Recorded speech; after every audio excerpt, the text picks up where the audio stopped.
thì nó yêu ta mãi này với tụi nó đèn phiếu nó nên biết chịu tới bùm bùa mình một toàn mặc cả nó nên trang phiếu nó này bùm bùa mặc phiếu này kín heo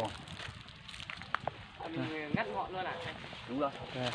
Để chung đỡ cao ấy nhỉ. Ngắt ngọn đấy nó phải biết số tiêu chịu dậy bùm bùa mình một toàn mặc cắt đi để cho nó tập trung lực nó nuôi trái mà nuôi cái phân cái cành còn những tuần hóa tốt nhỉ, tôi tìm hóa bơm mặc quả quá. kín heo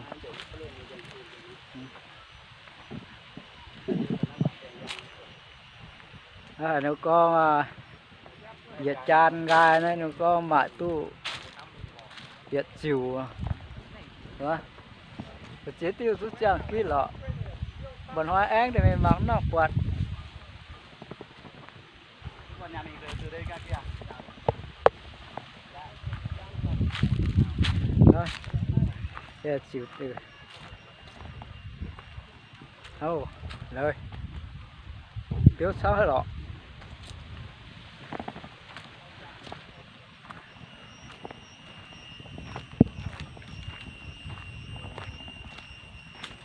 đây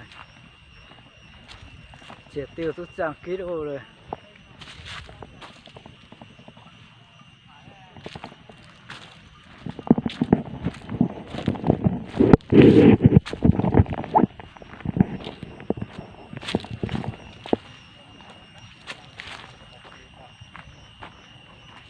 và ấn chuông này ô kín này ô những tôi với như tỏng với tỏng cuốn tôi cán tiêu ấy kít tía luôn thì đó ô này tiêu ấy kít hơi ô ở khu vực Tây Nguyên nhé.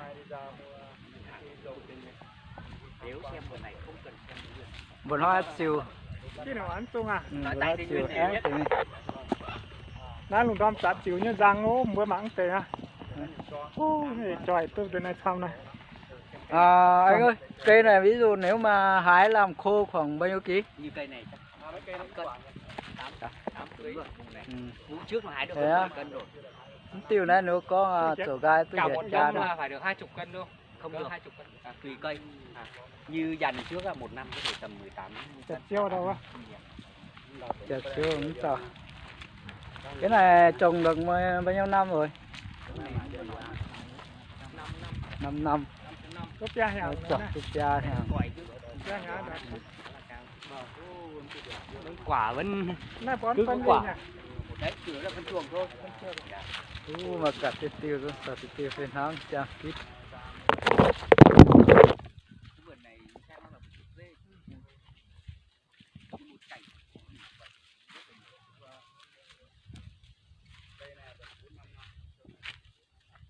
Đi tu bên này thì cây nó mỏng hơn, nó to hơn. rồi ui nữa chẳng xong rồi hoàng thế mới chiều bữa một tọa mỏng nặng xiên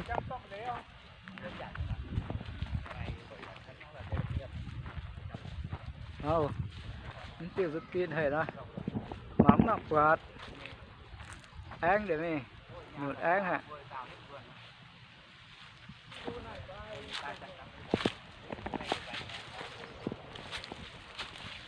Nhà mình về nhà cũng chặt bỏ cà phê đi. Cây này thì bỏ cà phê. Bỏ cà phê không? Cây trồng lên chặt bỏ cà phê. Để mọi người xem. Này chín này. Như cây này hái được 17 kg chứ.